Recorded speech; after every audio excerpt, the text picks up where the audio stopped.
গুরুদেবের ইচ্ছা অনুযায়ী যে শিষ্য চলে, নিজের ইচ্ছা মতো চলে না, নিজের ইচ্ছা মতো একটু কাজ কিছু করে না। গুরুদেব যেমন বলে দেয় ঠিক সেইভাবেই করে। সেই ছেলে, সেই শিষ্যই কনিষ্ঠ শিষ্য, নিজের ইচ্ছা মতো চলে না। অনেক সময় তো দেখা যায় হয়তো হাট বাজার গেলে একটা নির্দিষ্ট বলে গেছে যে আরও ভালো জিনিস পাওয়া যাবে, একটু বেশি নেওয়া হলো সুবিধার্থে, তখন কি সেটা কি অবস্থা আসবে? আরে ইচ্ছা অনুযায়ী চলে তাদের গুরু একনিষ্ঠ শিষ্য কী করে হলো? একনিষ্ঠ কী কী আনতে হবে গুরু ঠিক যেভাবে বলবে সেইভাবে আনতে হবে। নিজের রুচি অনুযায়ী চাইলে একনিষ্ঠ কী করে হবে? সেই গুরু একনিষ্ঠ সেবক নয়। গুরু সেবা কাকে বলে? গুরু সেবা হচ্ছে গুরুর ইচ্ছা পূরণ করার নামই হচ্ছে সেবা। গুরু যাতে সুখী হয় সেইটাই হচ্ছে সেবা। ভগবান আমার সেবায় প্রসন্ন কিনা তা উপায় জানবার উপায় হচ্ছে ভগবান আমার সেবায় প্রসন্ন যে আমার সেবা চেষ্টা, সেবায় উৎসাহ, সেবা প্রীতি অত্যন্ত যদি বর্ধিত হয়, সেবার জন্য যদি ব্যাকুল হয়, তাহলে বুঝে যাবে ভগবান তার সেবায় প্রসন্ন হয়েছে।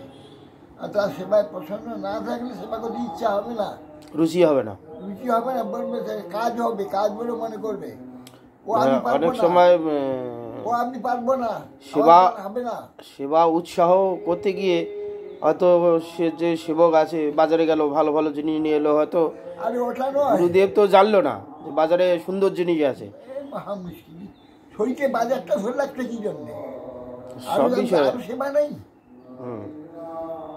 যাবতীয় সেবা, সমস্ত সেবা সে অত্যন্ত মানে শ্রদ্ধার সহিত, প্রীতির সহিত, উৎসাহের সহিত করবে।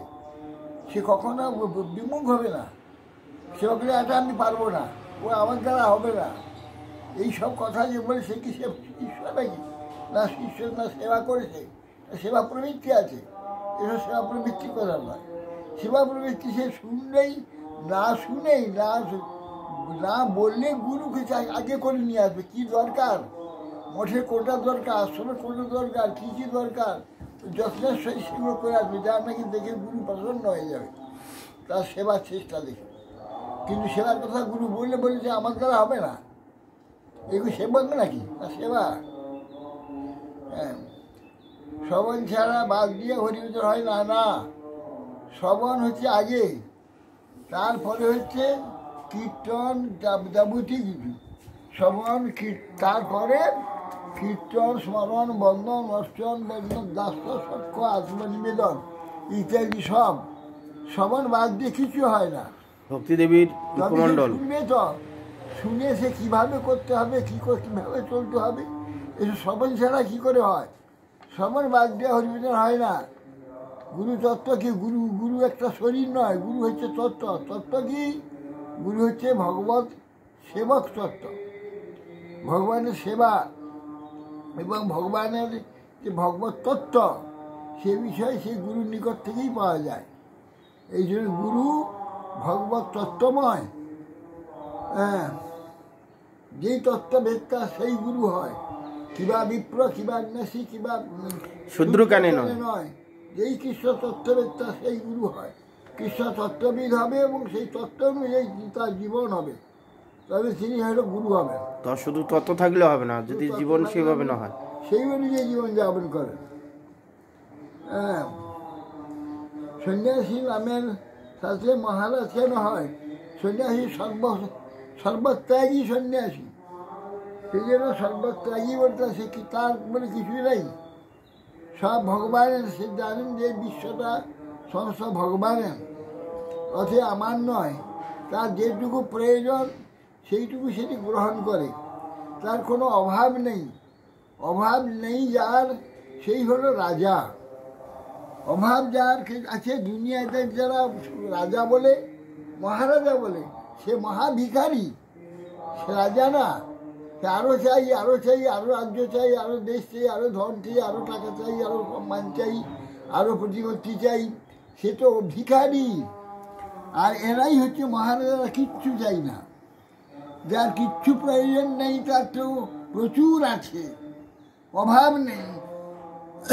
অভাবহীন ব্যক্তি হচ্ছে মহারাজা। মহারাজার উপাধি তারই, যার কোনো অভাব নেই, সে কিছু চায় না, যা কিছু আছে তাতেই তার যথেষ্ট। এই জন্যে সন্ন্যাসী হচ্ছে সর্বত্যাগী, তার কিছু নাই, সেই জন্য সে কিছু আছে, সমস্ত তার কিছু অভাব আছে বলে মনে করে না, সবই ভগবানের। ভগবান তাকে যা প্রয়োজন ভগবান দিয়ে দেন। ভগবানের সমস্ত সম্পত্তি তার সম্পত্তি, সেই জন্য সে মহারাজা। সন্ন্যাসী কাকে বলে? যিনি নিষ্কপটে সমস্ত কিছু ভগবানের, এটা জানে, তার একটি কপটও তার নাই, এই যে জানে সে বাস্তব সন্ন্যাসী। বাস।